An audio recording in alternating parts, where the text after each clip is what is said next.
24 oras pa rin nagbabantay ang ilang pulis sa lugar ni na Senator Bong Revilla sa Bacoor, Cavite. Ang ilang residente natatakot na raw mula nang dumating doon ang mga pulis. Balitang hatid ni Haji Rieta.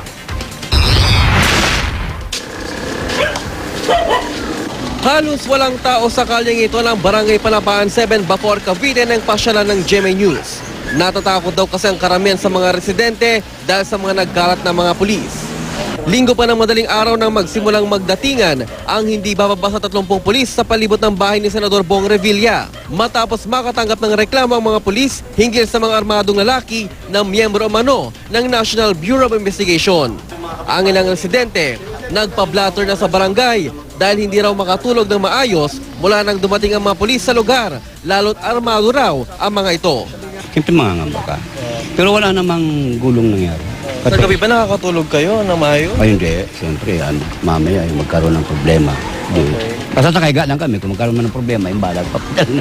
Ang tindahang ito, halos wala na raw bumibili. Hindi namin maintindihan basta nandyan sila 24 hours, palitan lang ng duty, gano'n. Pero kung ano yung dahilan, hindi namin alam. Tinatanungan namin, hindi pa ba tapos yan? Ba't nandyan pa rin sila? Gano'n lang.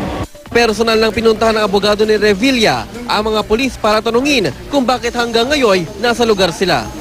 Kasi yung mga Revilla, hindi na makatulog dahil sa presence ninyo. Bakit ba? Ano bang... Kasi pinapatanong sa... Visibility lang ako na rito. Visibility?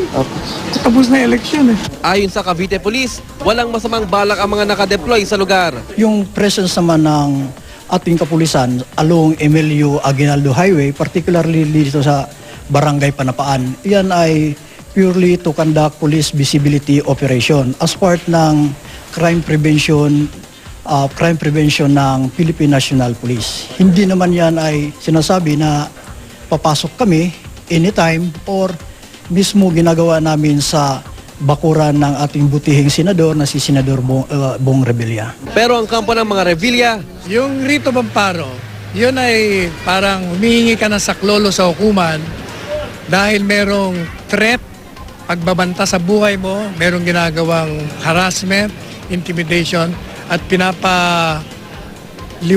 hinihingi ang paliwanag ng yung gumagawa ng mga kalokohan na yun, at pag nakita ng hukuman na meron ng banta sa buhay, didirektahan silang tumigil na kayo. tiniyak naman ng Cavite Police walang mangyaring kaguluhan sa lugar. Wala naman dapat ikabahala ang ating mga kababayan kundi magpasalamat pa sila na nagdi-deploy tayo for police visibility. Yan ay kasama sa crime prevention natin. Ang Department of Justice, inatasan ng NBI na imbestigahan ang pagkakasangkot daw ng 6 na NBI agents sa insidente. Duda raw si Secretary Laila de Lima na lehitimong operasyon ng NBI agents lalo't matagal na raw niyang kinansela ang confidential agents ng NBI. Nasampa na ng kasong paglabag sa Omnibus Election Code at usurpation ng 6 na monoy NBI agents. Haji Rieta, GMA News.